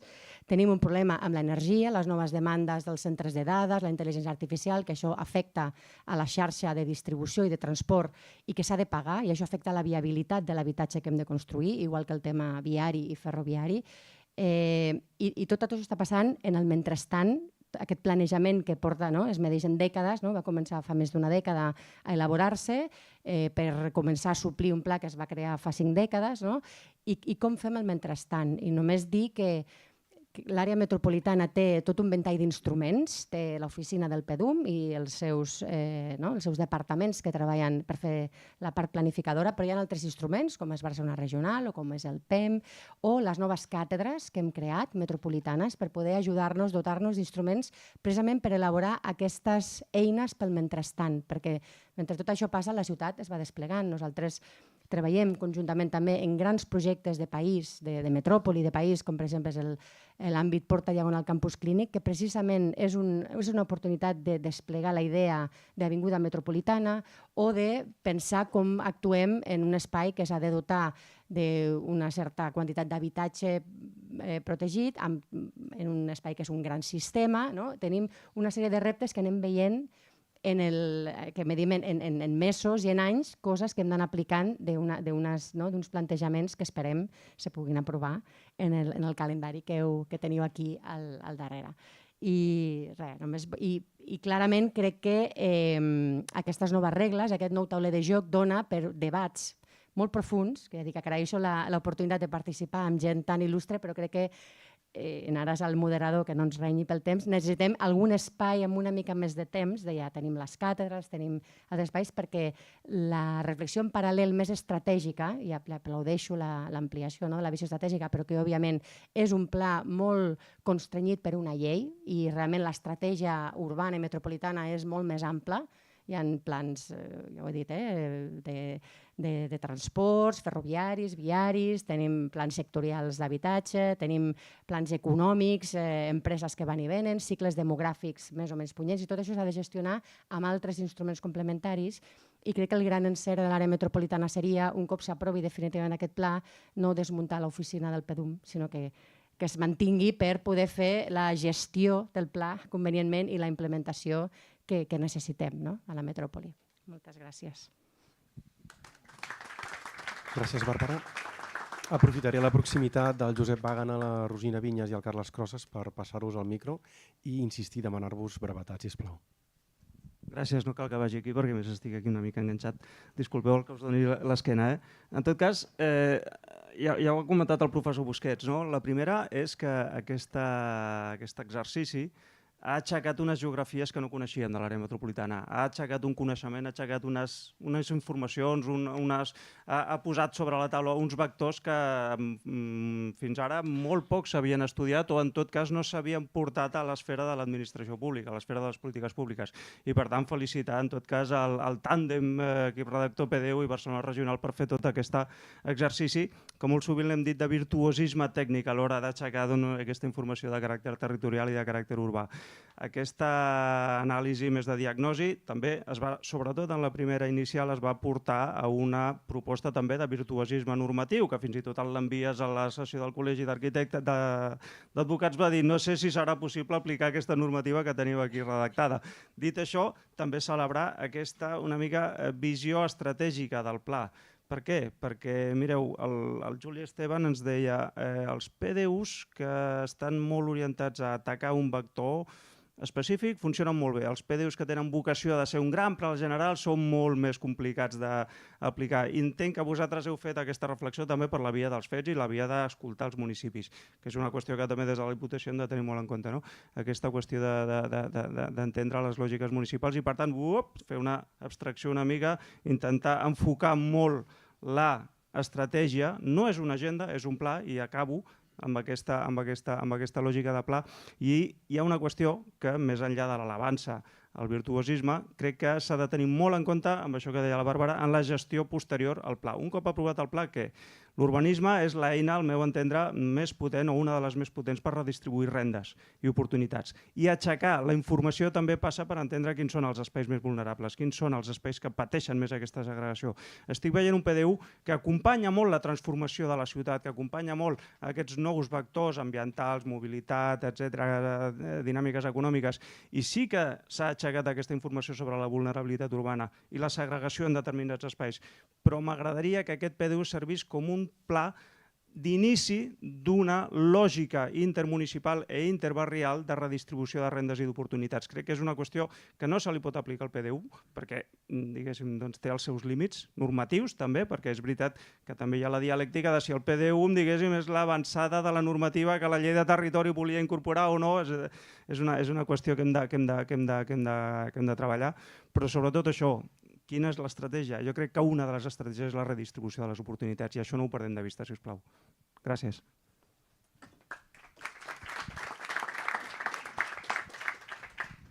Bé, moltes gràcies. No m'aixeco tampoc. Super contenta d'estar aquí perquè crec que heu fet una explicació excel·lent, que s'entén clarament l'evolució de la primera inicial en aquesta i la cosa pinta molt millor i ja pintava bé. O sigui, per mi, felicitar-vos de tot cor. Crec que el model que proposeu genera un coneixement exportable a la resta dels que practiquem l'urbanisme, ja des de l'acadèmia o des de la professió, una taxonomia vàlida que s'ha anat madurant, un respecte al territori fent aquest pla d'oferta i no de demanda, doncs també una web que no s'ha esmentat però és extraordinària per consultar i hi ha un esforç aquí de comunicació que cal subratllar i després una aposta, un canvi estratègic d'anar cap a l'estratègia i que hi ha el propi títol de l'acte ho diu, l'aposta del PDUM per una metròpolis en evolució. Això és entendre que el fet urbanístic actual ja no va de fer-ho fixe, llavors fer aquest esforç de regular l'evolució és un avenç a la tècnica urbanística que celebro. Segur que no és perfecta, ja ho heu dit vosaltres, però sí que té unes intencions perfectes. A partir d'aquí, 4 elements de reflexió per llançar a l'aire i molt en relació amb el que s'ha dit. El primer, el tema de l'habitatge. Celebro que numèricament estiguem alineats amb les necessitats. Era un dubte que tenia i m'ha quedat clarament justificat amb el que heu dit. Però més enllà de la quantitat que està plena als diaris i de més, em preocupa molt la qualitat. Quins tipus de barris farem en aquests nous creixements? Com assegurarem a través de la normativa o a través de com sigui que la qualitat tant de la tipologia com dels espais urbans estigui a l'alçada del repte que estem fent? I això no és només PDU, sinó a nivell general. Segon tema, i té a veure amb el que ha comentat el Josep Baguena, la vulnerabilitat, la redistribució. Se sap que la vulnerabilitat en els entorns metropolitans es manifesta amb molta més força que la resta. I al mateix temps, un entorn metropolità és un territori d'oportunitat claríssima. Aleshores, com les plusvàlues generades en els llocs d'oportunitat passaran cap als territoris vulnerables? Això és una assignatura pendent a nivell d'eines urbanístiques i crec que és importantíssim que el PDU ho afronti amb tota la valentia que ha afrontat la desclassificació de sectors, la delimitació del sòl, la classificació del sòl, etc. Tercer tema, que no se n'ha parlat massa i crec que és un elefant que tenim a l'habitació, que és el paper de la capital. Quin és el paper de la capital en aquesta metròpolis? Exportadora de dèficits i acaparadora de beneficis, com ha estat tradicionalment, o quin paper té Barcelona amb tot això? Se n'ha parlat, però sempre tangencialment, d'aquest Barcelona i metròpolis. I ja per últim, celebrar aquest consens que des de l'inici s'ha tingut, des del primer moment, consens amb els ajuntaments, amb la Generalitat, i que ha anat madurant aquest diàleg, però pel bé de tots a vegades cal incomodar alguns. Llavors preguntar-vos, a part de la desclassificació, quines coses incòmodes, un bon pla sempre té temes incòmodes, subratllar aquestes incomoditats que és pel bé de tots, que segurament algunes les heu dit, però crec que subratllar-ho posa de manifest que és un pla metropolità, no un pla de 36 municipis, que ho és, no en tinc cap dubte, però jo agrairia això. I ja està, gràcies. Per seguir fent-ho molt ràpid, i a més ara potser ens repetirem una mica, jo crec que s'ha dit, però crec que és molt remarcable la contribució que haurà fet aquests 15 anys, segons el timeline que heu posat, els 10 o 12 anys, la contribució disciplinar, que vol dir barallar-se per crear instruments i per veure maneres diferents de relacionar les coses, crec que és molt remarcable. Jo he seguit unes classes de PEDUM en l'última setmana, com sabeu, en el marc de la càtedra UPCA-MB, i crec que és molt remarcable. Només m'he llegit unes 1.000 pàgines de les tantíssimes que deuen tenir, però em sembla que no és menor que hi hagi una determinada obsessió, en el bon sentit de la paraula, en intentar desvetllar qüestions que podran servir segur a futur, ara es deia, es podran extrapolar, etc. Era per això que havíem de fer un PEDUM? Segurament no. El PEDUM és un mandat polític i per tant té unes funcions molt específiques i entraria sobre aquesta qüestió. Jo crec que un dels moments encara més estel·lars del PEDUM és aquesta qüestió de lo policèntric, ara en parlava la Rosina, que és si som capaços d'imaginar un resultat diferent de que si l'haguéssim fet des d'una lògica més habitual en les metròpolis, que és que la ciutat gran fa una carta als Reis i imagina com són les coses. Aquesta és una qüestió que crec que va aparèixer en els estudis liderats pel Joan Busquets des del 14, que s'ha anat avançant. Avui ens deia una cosa que és molt certa, que es basa sobre avingudes metropolitanes i àrees de centralitat. Ni són avingudes, aquestes coses que tenim a la metròpolis, ni són àrees de centralitat. Jo crec que, de fet, ho sabem, però és una mena de somni o d'esquema que pot ser naïf o pot ser prolífic. I com que crec que és millor que sigui el segon, perquè realment la metròpoli sigui policèntrica, base fonamental de fer el PEDUM, em sembla que en aquesta fase, per exemple, quan el PEDUM s'explica des d'aquesta paraula estratègica, que a mi no m'agrada molt perquè hi ha un altre planejament que és estratègic i que es fa d'una altra manera, crec que és molt bo també en aquesta seu parlar del planejament urbanístic, deixeu-me jugar local. Crec que estaria molt bé que en l'estona que li queda de recorregut al PEDUM faci un pols de força per mantenir aquest principi de manera urbanística, amb tot el que això vol dir, que vol dir aterrat, prenent decisions, jerarquitzant on passen aquests 6 centres nodals i fer d'això una batalla en aquest camí tortuós que porta la governança complexa, els imperatius del raonament i planejament sectorial i la pròpia legislació i governança que no és prou àgil en aquestes qüestions. Per tant, sobretot, enviar un missatge d'ànims en aquestes qüestions. Molt bé, gràcies. Gràcies, Josep, Rosina i Carles. Tancaríem aquesta primera ronda d'intervencions amb en Josep Maria Carreras.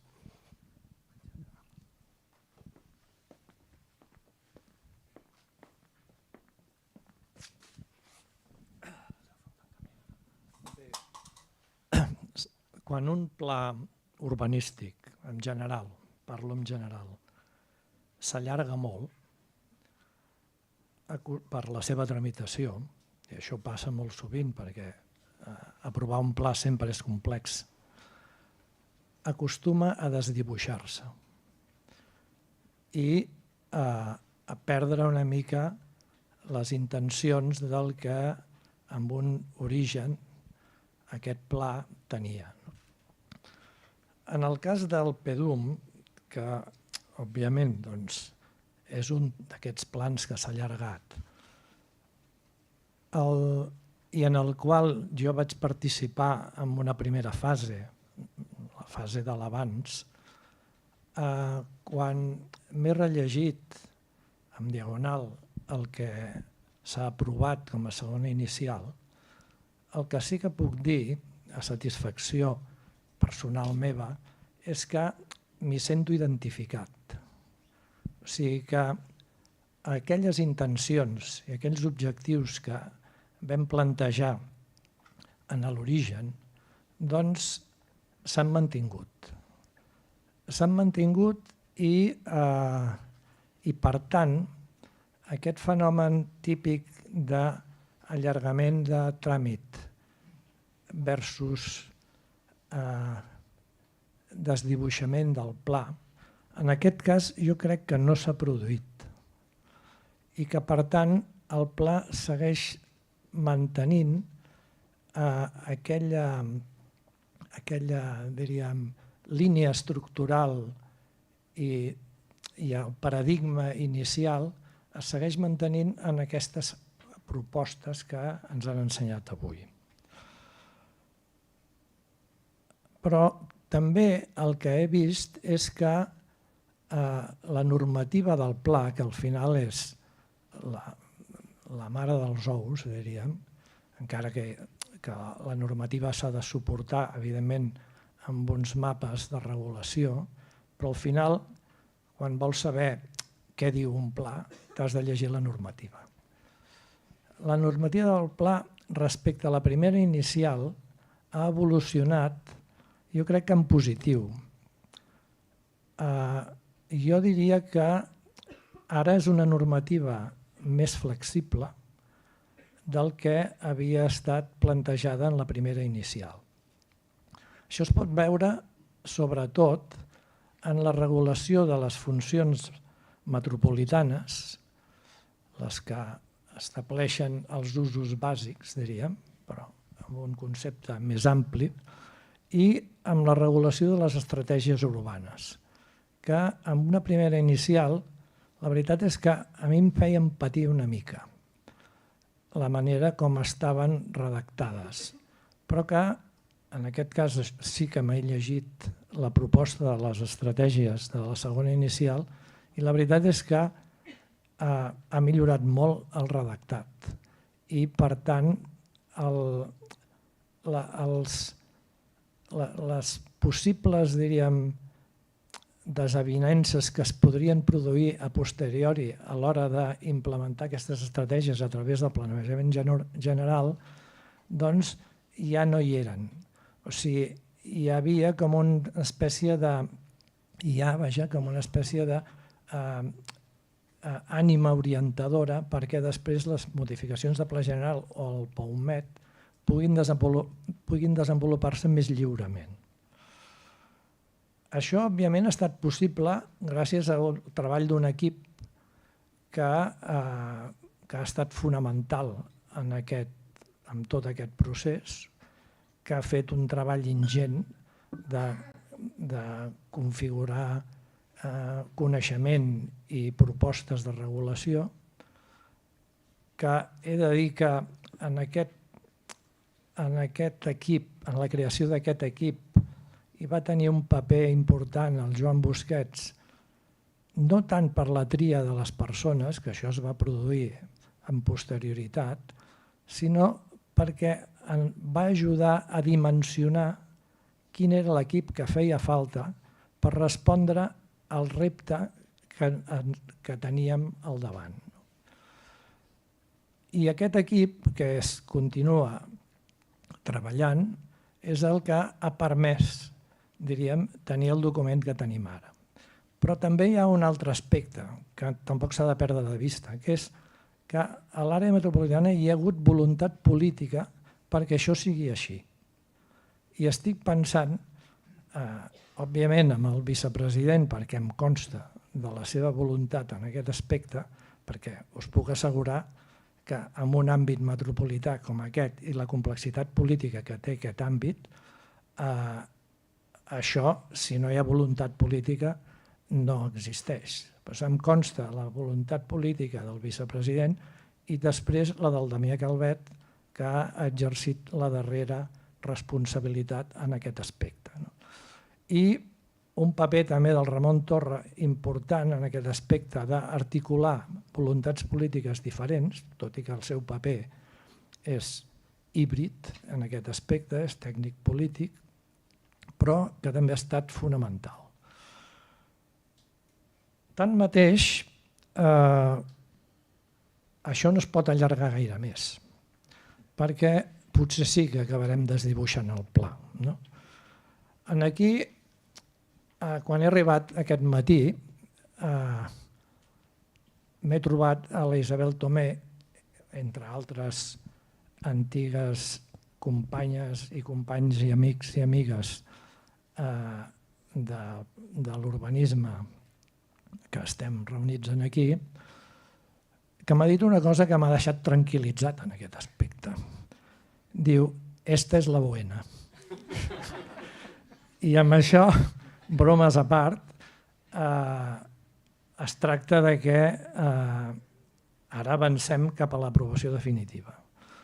I això implica que en aquest cas jo crec que no s'ha de ser generós amb els terminis, sinó que s'ha de ser estricte amb els terminis i posar els mínims que diu la llei i prou, perquè ja hi ha hagut prou temps perquè tothom manifesti tot el que vulgui manifestar. Aquí ningú podrà dir que no ha pogut dir la seva.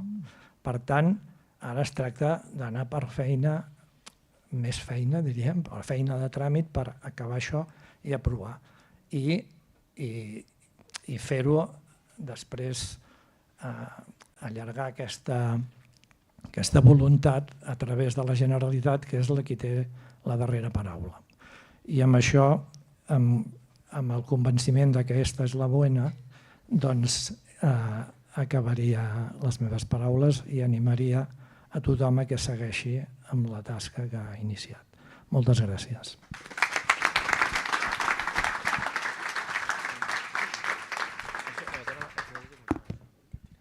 Per acabar, perdoneu, però per acabar aquesta part, perquè ja ens estem allargant molt, simplement agrair totes les intervencions, perquè sempre sumen i això ens fa segurament segur millorar i per tant ho tenim evidentment en compte. Ara no ens tenim temps per anar apuntant o contestant alguna de les qüestions, jo tinc ganes perquè s'ha parlat d'estratègia, vull parlar d'això, s'ha parlat d'habitatge i de tempos de l'habitatge, també m'interessa molt, s'ha parlat de consens amb els ajuntaments, aquí potser hem sigut optimistes perquè el procés ha sigut complicat, però està bé posar sobre la taula aquests aspectes perquè veiem també que de la teoria a la realitat, com també manifestava el Josep Maria, que el context metropolità és molt complicat, que això també pesa molt a l'hora de plantejar o de definir o d'acabar consensuant.